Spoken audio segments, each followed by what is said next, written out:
Going in depth tonight, first on the search for Howard Stone. Stone was hiking in the area of Little Wild Horse Canyon on Saturday, August 10th, and reported missing by his son that same weekend. His vehicle was located at the trailhead parking lot, but he has not been found. Today, I spoke with Howard's daughter, who just spent about 4 days in the area with search and rescue teams. When we first found out he was missing, I felt like really nervous. And then they checked the path he was on and didn't find him. And then I was hopeful, thinking he just got lost. And then for days, we had a lot of hope, thinking maybe he was just lost and they just couldn't find him and he would somehow be found. And then in the last couple of days, it's been kind of disheartening just to kind of come to terms that they talk about it more as a rescue now, or a recovery instead of a rescue. And that's hard to hear and to come to terms with that. I can't let go of the hope until we get some resolution. I can't let go of the hope. But the first night again that we found out, I just sat with my phone in my hand, just knowing they'd call any minute. And then the next day, kind of the same way. I just thought, they'll call at 9 a.m. and then they'll call at 10. And I never put my phone down because I just waited. And then again, after about 2 days, I thought, oh my goodness. And I was waiting because I didn't know what if he'd be lost or hurt. And so I thought, I don't want to come out unless I know whether I need to bring the kids with me or leave my kids home and come out on my own. After a couple days, then I flew out to Utah and went down there for 4 days and just checked every path I could think of. We went down the path we think he went down, and we went off the beaten path as much as we could, and we took ATVs out. I talked to him the Monday before he went missing, and he went hiking on Saturday. And he had just bought tickets to come out and visit me in Illinois. So we were talking about that and how excited we were for that. So we're all just so confused at this point, because I just can't, under any circumstances, think of what would have taken him off the path at all. Well, taking a deeper dive now into the work that has been done over the last 10 days or so to try and find Howard Stone. I spoke at length with Emery County Sheriff Tyson Huntington about where they've been looking, what they've found, and what they're planning to do next. We called Goblin Valley, and they sent a couple of their rangers over to the trailhead, and they looked and found his car was still there. So we've got his car there. They call us back, let us know. We get a hold of our search and rescue guys, and they sent a team out right then. So the weather wasn't great. Like, it was still rainy and cloudy. So we didn't want to put anybody in the canyon right then, just because of flash flood, problems. But we had guys all around the trailhead, into the river below the trailhead as much as they could. And then we sent guys on foot and on dirt bikes above the trail itself. A lot of times people will climb up Little Wild Horse and miss the turn to take Bell Canyon back down, and they just keep going. So we've sent motorcycles up there, guys on foot up there, and they were there till close to midnight that first night looking for him. We also had called DPS, and they launched a helicopter out of St. George for us. So they come up and worked Saturday. We had the same kind of thing, on Sunday. We had the same kind of thing on Monday and on Tuesday with the helicopter and with our search and rescue guys. And then the family, Howard's family. I mean, he had kids come from out of state, sisters, brothers, or one sister, a couple of brothers come from out of the area. Tons of friends and family were down there at Goblin Valley and the surrounding area, and they were helping the entire time. They were in the middle of everything the whole time as well. We weren't having great luck with anything. There was nothing with this that gave us any evidence that led us down a certain path to look for him.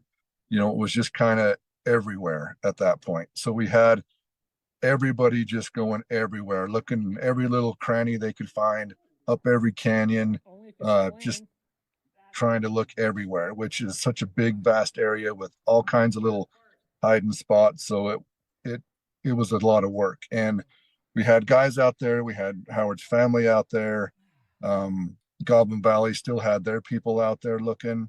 We were striking out, so we reached out to a canine outfit out of Salt Lake, and they brought down a couple of dogs, and then they had some other people that came down and worked as well.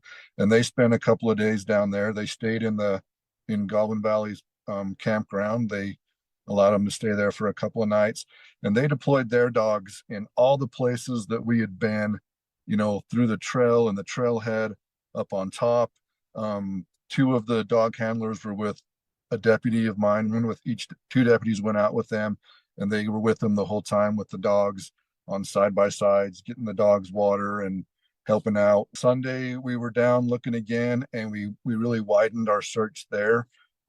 We went on the east side of the valley of the Goblin Valley area, thinking he might have went through the Goblins and went to the other side and continued looking or walking around, and we struck out there. We went in places that we just didn't think he would have gone, but at this point we really didn't have any leads. Monday night we had a meeting with our search and rescue guys, and it was kind of depressing because we just didn't have very good leads anywhere, and it was hard to sit around and look at each other and be like, I don't know what to do next, like what is our next step. But they've made plans to go down this weekend in a large group and do some more searching, just in some of the same places, looking in other crooks and crannies, and then just kind of widening our search area and getting out where places aren't typical that people go to, but we'll give them a shot. How do you stay motivated to keep looking this far along when you haven't found anything? Yeah. You haven't found like a wallet or a phone or clothing or anything, right? No, nothing like that. And and I can't imagine what the family is going through, but they have been so understanding and so supportive of my guys, of the search and rescue guys, of the Goblin Valley Rangers. And I think really talking with our guys like that alone has given us more drive to really help them out, because they're just so understanding. And when you're down there, you can't walk 20 feet without being thanked 10 times before you get to where you're going by family members. And it's just been so great. They've been so understanding, willing to help, willing to go anywhere that we think.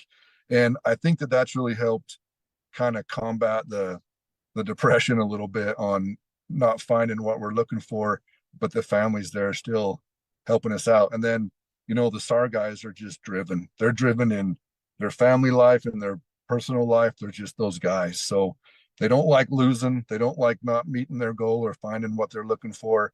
And I think that drives them as well. We still have hope that we might run into him in some kind of capacity somewhere, that he's alive and well. But then we also have to be real about the possibility of things not working out, and we are in a recovery kind of mode now. Has anybody told you that they've seen Howard or seen somebody that looks like him? Because it's not like Little Wild Horse isn't a place that people will go, especially on the weekend. Right. So there was a young couple that mentioned they thought they may have seen him on the trail and spoke to him for a little bit, but that is the only any kind of information like that we've gotten where people have seen him. We've got his picture up in Green River, and we've hit the truck stops to see if any of the truck drivers have seen anything or saw guys walking on I-70 or heard any other chatter about people seeing him or anything like that. And we've just been striking out even with that kind of information. So it's been tough. It's just hard because there's no trail for us to go down as far as investigations and evidence would point us. The literal trails that we think we could have gone down, we've been down numerous times by different people, different agencies, and just haven't had any luck. But yeah, there is just nothing that's really helping us at this point. We've gotten kind of close to the family, talking to them daily and feeling their thoughts or hearing their thoughts and feeling their pain, and it's made it even more real than ever. So you kind of feel like you're looking for someone that you know more than a stranger. If you'd like to get caught up on that,